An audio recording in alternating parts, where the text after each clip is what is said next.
Since Charlie Kirk's assassination, it has appeared to me, with the people that I talk to in real life, that it has kind of illuminated the fact that Charlie's ideas were a lot more mainstream than a lot of people think. I think Yep. Peggy Noonan in the Wall Street Journal said something similar, that like 80% of the country is starting to realize that 20% who are very loud are actually controlling the narrative in so many ways.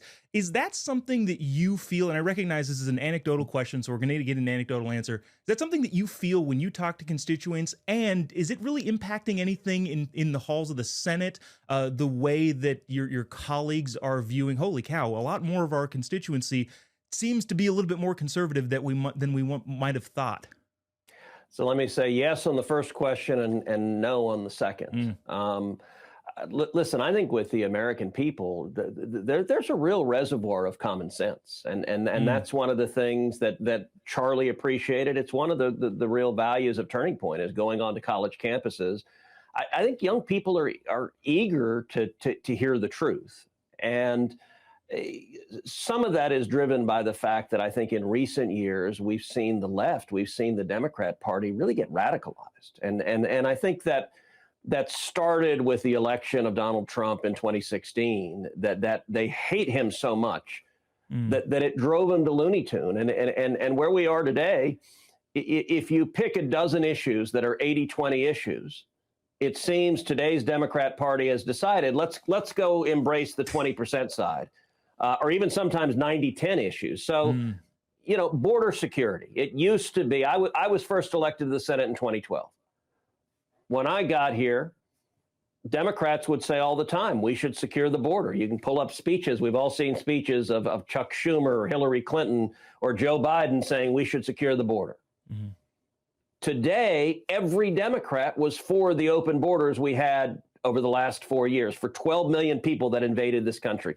That is a wildly unpopular policy position. That is a 20% or 10% issue. You look at, even after Trump was reelected, we've seen legal border crossings drop 99%. And what are Democrats doing? They're getting on a plane, they're flying down to El Salvador and having daiquiris with a gangbanger human trafficker. Now that's a weird political decision to say, you know what, I want to go home. I want to go home and tell suburban moms, if you elect me, I'll bring more gangbangers and murderers and human traffickers into your neighborhood with your kids. Like that.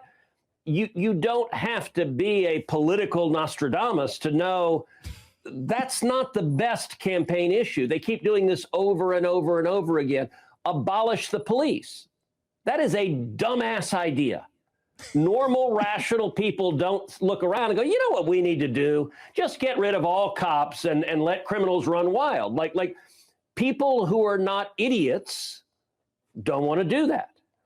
That has done a real favor, because it lets Donald Trump, it lets Republicans be the party of common sense. I was just reelected in Texas, and my campaign, I said, all right, what do I want to do? I want low taxes, low regulations, lots of small businesses growing, and lots of jobs. I want to secure the border, support law enforcement so we keep our families safe, and I want to protect our constitutional rights, free speech, religious liberty, the Second Amendment. That is an eminently common sense position.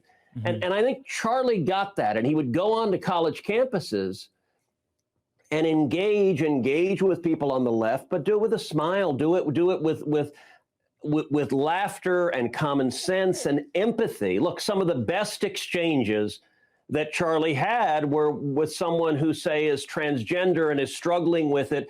And Charlie could be empathetic, didn't just, immediately respond by hitting the person over the head with a stick and saying, I hate you, I hate you, I hate you. But saying, tell me more about what's going on in your life and why you see it that way. I think all of that is beneficial, and we need a lot more of it. Well, I don't know about you. The kitchen table issue in my household is I want to make sure that Maryland father is free. That's the only thing my wife and I talk about. And of course, I think that's what's going around the entire country.